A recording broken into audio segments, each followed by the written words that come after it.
kugira ngo dusangire ijambo ry'umutwe rivuga ngo gukoresha neza amahirwe dufise yo gusaba. Gukoresha neza amahirwe dufise yo gusaba. Ijambo rikuru dufise ni Yesu, umuco umurikira umuntu wese. Muri iri jambo nari numva nogereka ko ngo kuko turi abana b'umuco. Yesu ashimwe cyane. Gukoresha neza amahirwe dufise yo gusaba kuko turi abana b'umuco. Rero Yesu ni umuco umurikira umuntu wese, kandi abamurikiwe nawe bakavyakira, ntibace bahumiriza ati ndeka zimya ayo matara, bakavyakira. Bibiliya iratwemera yuko twahindutse abana b'Imana. Iyo Mana nyene ariyo muco, ijambo ryayo rigaca ritubwira ati mwebwe muri abana b'umuco, ntimuri abana b'ijoro, muri abana b'umuco. Yesu ashimwe cyane. Turakoresha uburorero tuza gushobora kubona budufasha kumva uko gukoresha neza ayo mahirwe ico bigomba kutubwira. Yesu ashimwe. Tangure gusoma kete ubutumwa bwiza bwa Yohana 14 murongo w'14 nyene, kugira ngo twohera ku 13 ko havuga bisa navyo. 13:14 hatubwira ngo umva shaka gusubira gusenga, sengane nawe inyuma yo kumva iryo jambo ry'umutwe. Amen. Nawe wisengera uti Mana mpa gukoresha neza amahirwe mfise yo gusaba. Mwami Yesu, hari ibihe vyagiye biraba vyiza ariko bikaducika kuko tumeze nk'abatavyitwayemo neza canke nk'abatamenye ivyo twemerewe, canke itangazo rikaturengana, andi naho tukaba twasamaye, andi naho tukaba twari mu zindi ntambara zitubuza kwitaho ayo mahirwe twari dufise. Ubu naho dufise amahirwe yo gusaba. Nous avons un moment favorable. Dufise umwanya w'amahirwe mwana. Turasengeye kuwukoresha neza, turasengeye igihe kugikoresha neza, turasengeye ubuntu kubukoresha neza, turasengeye no guhishurirwa ayo mahirwe. Ni mu izina ryawe Yesu Kristo dusenze. Twose mu izina ryanje nzogikora. Ewe Yesu tugirire neza kugira ngo se ashimagizwe mu mwana. Nimwagira ico musaba mu izina ryanje nzogikora. Aka karoroshe gufata ku moto. 14:14 Yohana 14:14 nimwagira ico musaba mu izina ryanje nzogikora. Ndashobora kuvugira rimwe twese. Yohana 14:14 nimwagira ico musaba mu izina ryanje nzogikora. Akaburungu bari habijubahera. Asenga mu izina rya Yesu biti ubundu ku Mana.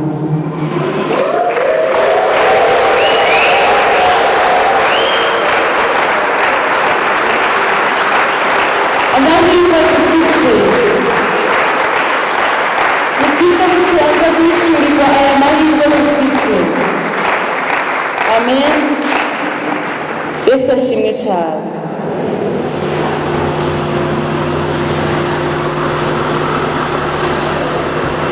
Duca dusubira rero tukagabishwa n'ijambo ry'Imana.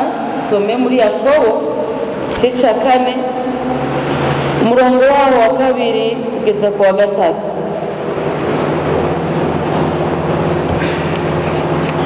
Ijambo ry'Imana ritugabisha.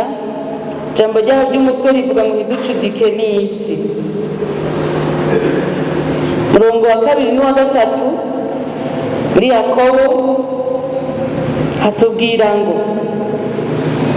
murifuza ariko ntimuhabwa, murica mugira ishari ariko ntimushobora kuronka, murarwana muratabara, ntimuhabwa kuko mudasaba, murasaba ntimuhabwe ko musaba nabi kugira ngo muvyononere mubibahimbara. Yesu adufashe cane. Yesu abane natwe. Murifuza ariko ntimuhabwa. Ubundi ijambo ry'Imana ritubwira muri Zaburi 37 ngo, murantunga numva ndabyibuka mu Gifaransa biza kusaba kurisubiramwo kugira ndavyibuke neza mu Kirundi. Faites de l'Éternel tes délices et il fera ce que ton cœur désire. Uhimbarwe n'Uhoraho nawe azoguha ivy'umutima wawe ugomba. Imana ishimwe. Hano mugabo hatubwira ngo murifuza ariko ntimuhabwa. Biratangaje rero, igihe twari dusezeranirwa yuko azoduha ivy'imitima yacu igomba, tugaca twongera tukagabishwa mugabo ko hari igihe twifuzanye duhabwe ivyo twifuje. Ivyo rero bikwiye kutuvira mu murongo. Ni ubuhe bwoko bw'ivyo twifuza? Ni gute tuba twagize ivyo twifuza ariko bikaba ibintu bikwicisha inyota n'inzara yavyo utazopfa ubihawe n'Imana?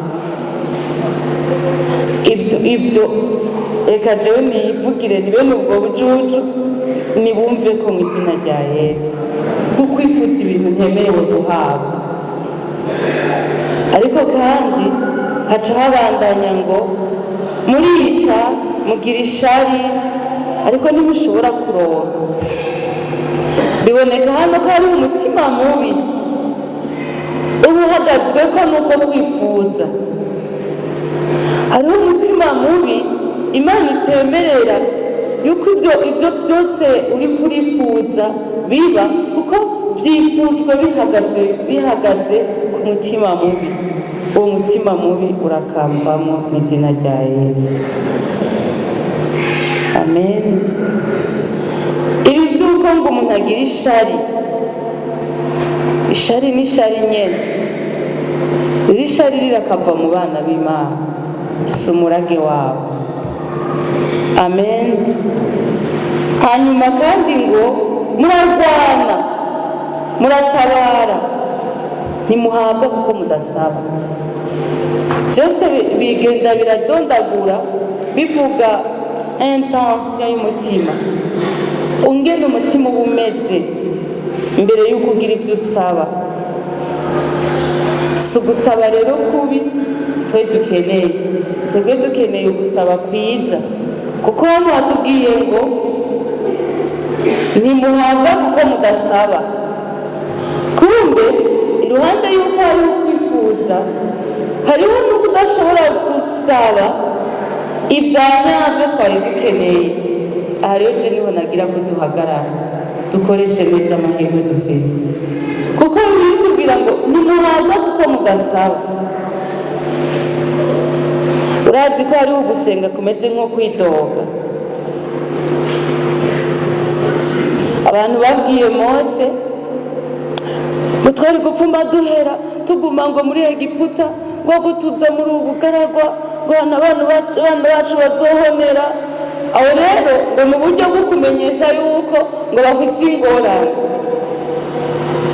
ngo tukirya amakomamanga n'amakonkombre n'amapasiteki n'ibitunguru-sumu. Ego nivyo vyanditse ngo twari gupfuma tuguma hariya. Ubwo rero ngo ni uburyo bwo kumenyesha yuko bashonje. Mbwira mugenzi wawe tuko n'ukwidoga, si ugusenga. Uko ni ukwidoga, si ugusenga. Kwifuza kuri nk'amapasiteke n'ibitunguru-sumu ibazesha kugeza aho umuntu yicuza ibitunguru-sumu. Mwe muhora murira baragoye nta bitunguru-sumu mfise, bihora bibashikira. Kandi duteka kenshi bitarimwo twari tubikunda, ngaho ntibigushika naho uvuga ngo yamwe ngira ibitunguru-sumu. Iyo ni nk'umuntu y'agahinda n'intimba bifatiye ku mutima utizera Imana ngo wizigire yuko ibisa bigukure nayo ikujanye. irakavuma rero mu izina rya Yesu. Amen. Bani habwa icubahiro cyane.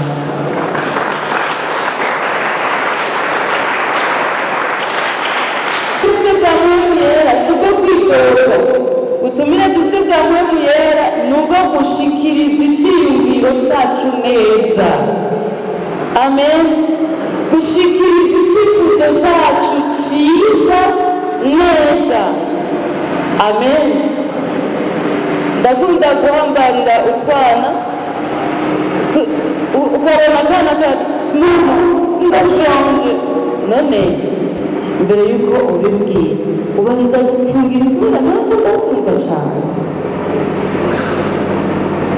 nta kuntu wokwigura ukabibwira nka kurya wawe unezero uri kurakina n'abandi bana, ubwira ko uri kurakina n'abandi bana, mutwe ntushitse imbere yanjye ubinyumvishisha kurira umbwira uti ndashonje ndabyumva utabanje gushyikira, kandi ndabijejwe kuguhaza. Ni igikorwa canje ukugaburira. Ushonje ikintu cya mbere combabaza ni uko uja kubibwira abandi ndi ngaha. nta mpamvu rero urinda kubwira ushonje umenga nagukubise. Dusenge tunezerewe. Amen. Dusenge tunezerewe. Imana ntikoreshwa n'ibigumbagumba by'amarira. Imana ikoreshwa n'ukuri kw'icyo isanzwe iri kandi ijejwe. Imana ntizopfa ikoze ibintu itajejwe. Oyayo. Ariko gutekana imbere yayo bikomotse mu kuyizigira no kwigirira icyizere. Avuga ngo nibyo ndamerewe nabi ndashonje, mugabo ndafise papa yanyemereye yuko ibyo byose ndabimubwira. Rero Yesu ndaje anje kubwira yuko bwa bundi minervale nagize isanganye intege nke zirantera ca mbanza kuyiguramwo ikirato cari cantobokana. None ntigikwiye yuzuriza Yesu ya minervale, kandi ndumva ko ntakoze mu bwenge bwinshi. Ndumva nari kubanza kuriha minervale menga sinagize ubwenge, mugabo kandi byarangoye. Yesu nta wundi se ndabibwira, nashaka umfashe ijya minervale ndayirira. Amen. Ubaza ko Yesu yoca kwishura gute? Ejo ubwira ngo genda wimenye, niko bakubwira. Ejo ubwira ngo genda uramubwira, mbega arahari? Yesu arazi ko ariwe mutabazi wenyine dufise.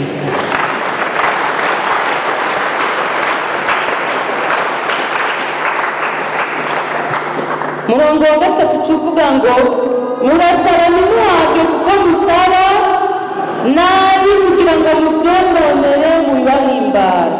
Kumbe muri kwa gusaba ca mbere twakibonye nuko dukwiye kubahuka gusaba. Amen. Kubahuka gushikiriza iciyumviro cacu neza twizigiye Imana yuko ariyo mutabazi wacu, ko ariyo mugira neza wacu. None ndakubaza, rero ubundi ndetse mawosaba icerekezo c'ubuzima mu mwakozi ariho uwundi uzobaha umutekamutwe kandi utubwiye hirya y'ivyo Imana igomba. Mugabo Imana irabizi neza yuko niyo ifise urutonde rwiza n'integuro nziza y'ingene ibintu bikwiye kugenda, n'inama nziza no guhinyura amayeri y'ingene ibibazo bisanzwe bihari bimeze, no kubitorera inyishu, no kwinjira ahashize imiganda igasubira ikahubaka. Iyo ishobora kukubwira ntutukanguke, kumwe baba batubwira ati ntuze gucika ivutu amatara ntiyacika akamara iminsi 2, ntuze gucika ivutu amazi mataza. Kubera mu bwire byigeze tuko turasubiramo ubuhinga tugomba kubaho bimeze neza. Kumwe turagabisha ati muri bitata muri rero muzomara iminsi communication perturbe, ni amakuru akagenda neza, shobora gutumva ijwi ry'uri kurarondera mugabo ntuze gucika ivutu. Kubera iyi minsi yategekanijwe tuzazuba turagira ibintu by'ubuhinga bijyanye nabyo kugira inyuma by'urugendo gusura. Nuko bakubwira ati uretse gutambuke muri gusubiza ku misasu bikurika cyane kandi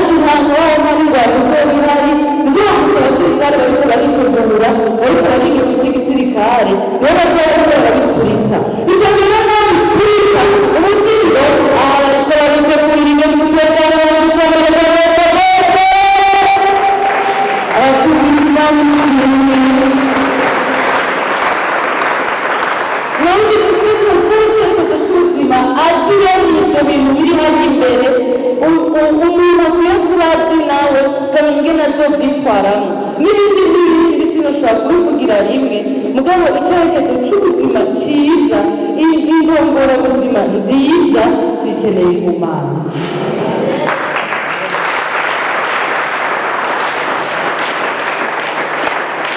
Umuntu akiri mu myiza rero ashobora kuguma yibaza ko hari ubundi buryo babigenza cyangwa akaguma abaho kuri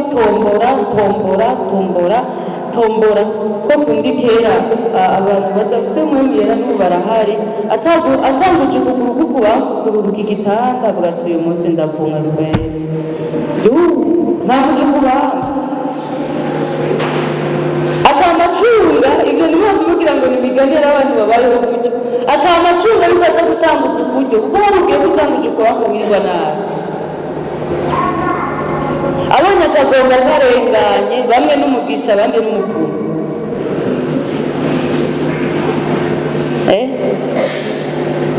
Yesu adufashe cyane mugabo Yesu araguha ubuzima butonze neza ukabutsindwa n'inganzo ntabwo ucukuye ntabwo ucukura urusanga umeze neza muri Yesu ndabizi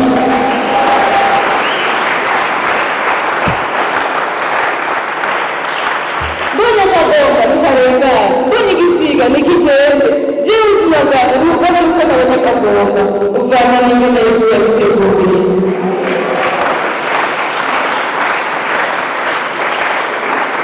Nageze kwiga hano hariho umuntu batakunda kuramutsa ngo atera imyaka urazi ko wamufise umuntu murara muri sare imwe mugabo wama wirinda ngo mu gitondo ntimuramuka ngo atera imyaka. Abana ugasanga bafise amakaramu bajyana ku ishuri ngo niyo abatera umugisha iyi karamu nayitara ngo meso yaje yambaye idashati turakabona umunsi w'imyaka ngo kuyambaye yayindi umunsi ugenda gweze uyayindi tubaye kuyitembera tubaye kumva wambaye Imana. Amen. Tombora irajyana umutima ukumva utazi ikiza kuvamo hari naho washyize nk'umutahe kabegaye wazagira musa urahumura twebwe murateguye bimeze neza kandi nicyatumye tuza kugira ngo dukorane n'Imana muri izo nkuru Imana ihabishura cyane. Haleluya. Rero mu gitabo cyo kuvayo akarorero ka Mose yamenye gukoresha neza amahirwe yari afise. Yesu ashimwe cyane. Mu gitabo cyo kuvayo 33 nko kwandika kuva ku murongo wa mbere kugeza ku 23 ariko jewe nsoma nk'imirongo mike cyane hano mugabo wowe ugeze kwisubiriramwo hamwe uri kuraba ivyo wakiriye wongera ubinunuza neza wosoma ico gice cyose. Yesu atufashe cyane.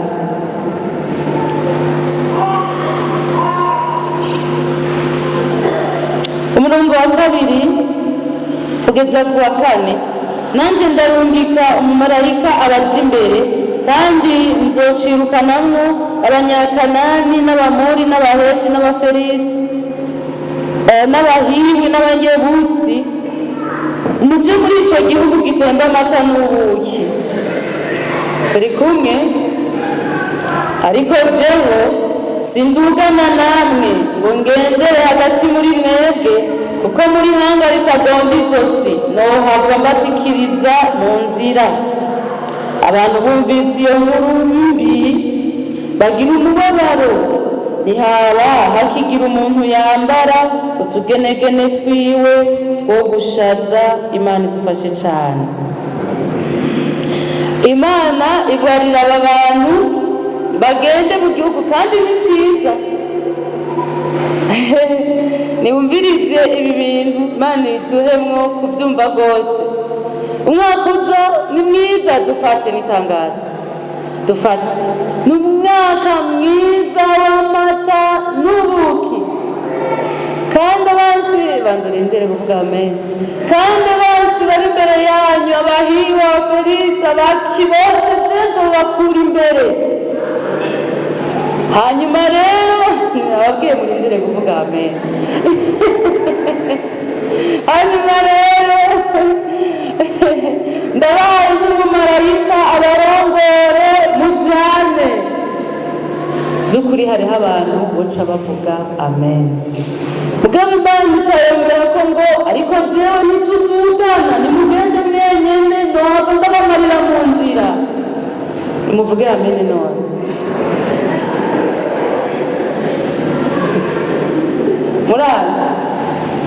Murazi kuvuga amen. Ni kubera hari ico mukeneye gusumba amata n'ubuki. Amen. Hari uwo mukeneye gusumba umumarayika. Hari ico mukeneye gusumba kubona abansi banyu bamaze. Ico naco ninde? Imana yacu. Amen. Haleluya. Rero Imana imaze gutangira itangazo, icirabwira Mose ngo barira Abisirayeli muti muri hanga ritagomba itosi, uti yogendera hagati muri mwebwe n'akanya isase yobatikiza, uti nuko rero nimwiyambure utugenegene twanyu two gushaza kugira ngo amenye uko abagirira.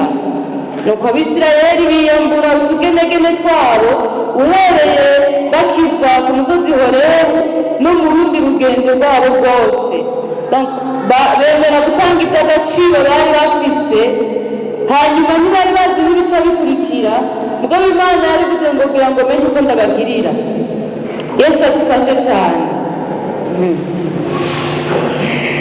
Haleluya. Dusome ku murongo w'indwi. Mose yajyanye ihema akarishinga hirya y'aho bashagaje, ahitanguye yagita ihema ry'ibonaniro. Uwagomba gusiguza Uhoraho wese yava aho bashagaje akaja ku ihema ry'ibonaniro hirya y'aho. Kandi uko Mose yava aho bashagaje agiye kuri iryo hema, abantu bose bava hasi, umuntu wese agahagarara ku muryango w'iryo hema ryiwe, bakamukurikiza amaso gushitsa aho yinjiriye muri iryo hema. Mose yamara kwinjira mu ihema, ya nkingi y'igicu ikamanuka igahagarara ku muryango waryo. Uhoraho akaganira na Mose, abantu bose bakabona iyo nkingi y'igicu ihagaze ku muryango w'iryo hema, bakava hasi, umuntu wese agasenga ari ku muryango w'ihema ryiwe. Usenge umuryango wawe mu izina rya Yesu. Amen.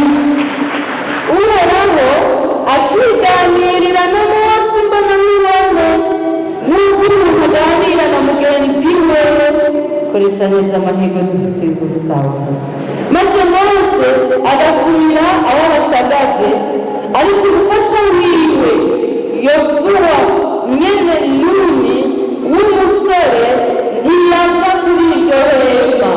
Hariho abemera bakahava, hariho n'undi avuga ati shwi jewe ndahaguma. Imana ishimwe cyane. Hano rero habandanya n'amajambo nagomba ku murongo wa 13 na 14. None rero ndakwinginze, asangwa nagiriwe ubuntu imbere yawe koko, nunyereke imigendere yawe kugira ngo nkumenye, mbone kurushiriza kugira ubuntu imbere yawe, kandi wibuke yuko iryo hanga ari iryawe. Aramwishura ati ubwanje nzokwijyanira namwe mbashikana amahoro. Ibintu birahindutse kubera aho basenze. Imana ikomere amashyi cyane. Amen. Ibintu biri hafi yawe, Imana irakatsinda ingingo nshyashya basenze neza.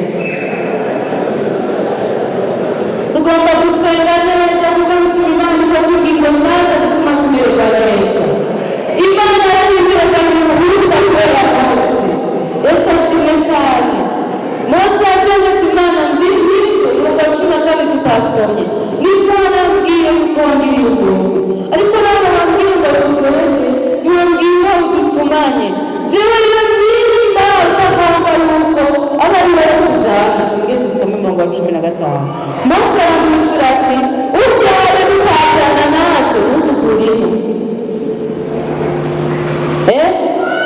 ubyawe bitajyana natwe nibiherane n'umwana nimba utiteguye gusubira kubana natwe ninde yobyemera nimba Imana yafashe ingingo yo kutongera kubana nanjye nopfuma mpfa ababyiyumvamo gutyo niba Imana yiteguriye kuza kubana nabo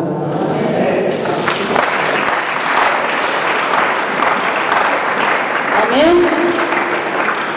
bashobora kuba atari benshi ariko bariko baratwita ijwi ngaha yovuga nkaba ndabaye ubayeho gute ndaye bibiri y'ubucucu buri hano uwo ubayeho gute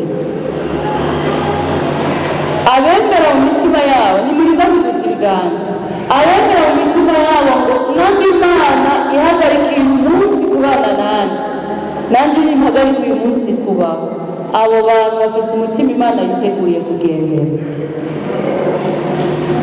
amen nshazikeha kubera tutegerezwa kwisuzuma neza niki cyomenyekanisha yuko nagiriye ubuntu imbere yawe twe n'iryo hanga mbega si uko wajyana natwe bigatuma twe n'ihanga ryawe dutandukana n'amahanga yose atagaze ku isi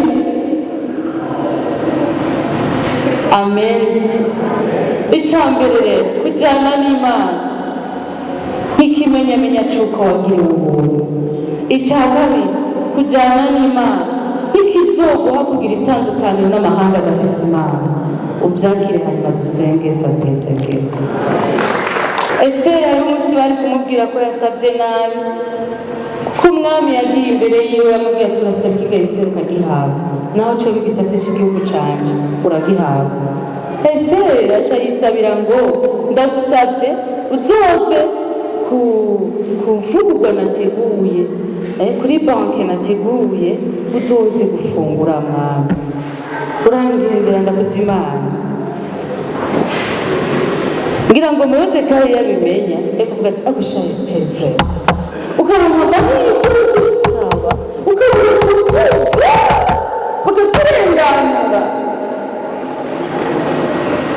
n'ubundi umwami aje kuri za mfungurwa aca avugiraho ijambo urasaba ikiga mwami kazi Esther ukagihabwa nawe uca wigisatije igihugu canje ndakivuga Esther ntiyagisavye igihugu ece Yesu yasavye umwami nimba ngira ubuntu ukabunyemereye ukaburyoherewe ndagusabye uzugaruke subiye kuri izindi fungurwa dufungure ndagufungurira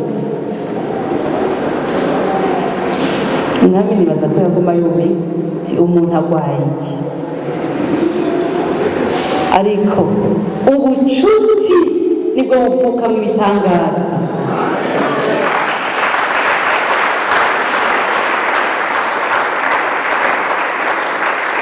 ndagusabira ubucuti n'Imana nyifuririza uri hafi yawe turakagira ubucuti bukomeye n'umwami Imana amen ubucuti Mana ndagusabye ubucuti bunakuza bwanje nawe uze bukomere rwose amen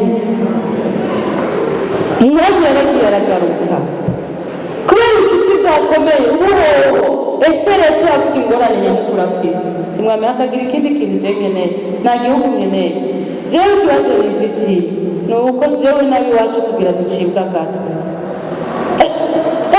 mfite ninde kuko ubucuti bwakomeye niyo bigenda bitandukanye haleluya ubucuti bwakomeye ubu niyo mfite ninde ugati nta wundi nyine tuko turasangira kuko yari yamusabye ati niwagaruka uzotuzananye na Hamani turazimanire hamwe Hamani nawe yabitegera c'umwami nta wundi atari uyu mwami nta wundi uyu niwe yagira bikore n'amadokimentasiyo menshi yari akeneye gusaba yari amaze kugirira icyizere Esther yuko ibyo amubwiye ari byo yarinze kugira amatohoza ubucuti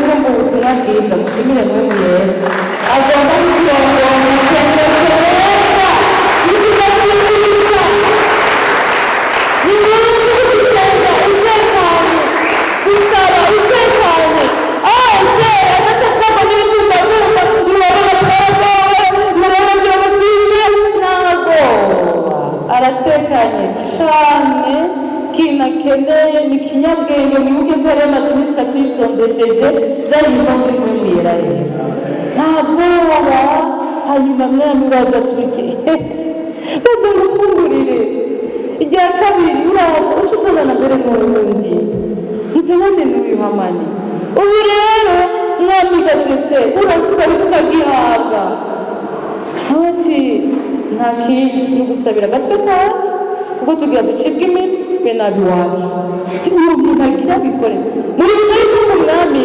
yaciye niba yasohotse kubaza abantu bari aho hafi baze gufata hamani byihutirwa nyene hanyuma ngo dusanga hamani yapfukamye imbere y'umwami gazese ngo amusaba ikigongo kivuga ati yakayina ubu rero nyine mukaze ku ngufu ibyaha biragwiriye kuko teremayemera icyo isore yamubwiye ntushobora kwizera ubu wabonye faveur iri kuwagira faveur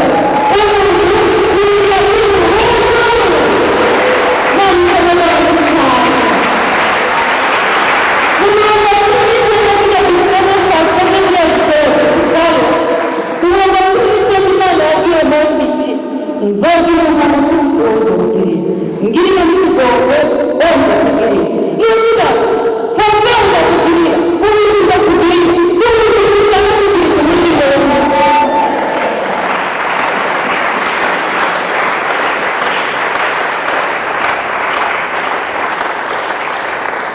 ubu yarangiye kera kabawe atari wenyine nabi wawe we niwisabira we wenyine nuko twakabibwiye ni ukuri utazoba umugombe none wisabiye wowe wenyine ab'iwanyu bakagoba dufate yuko wasabye ngo numve ab'iwanyu bagapfa none ntuzokama ku mazina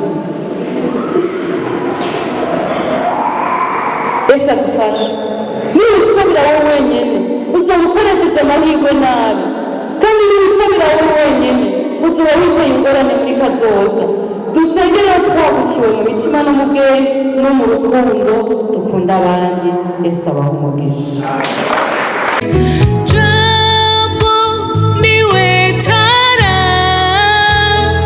ryakira hacuze umwiza rigakesha ijoro ryo mu buzima bwanje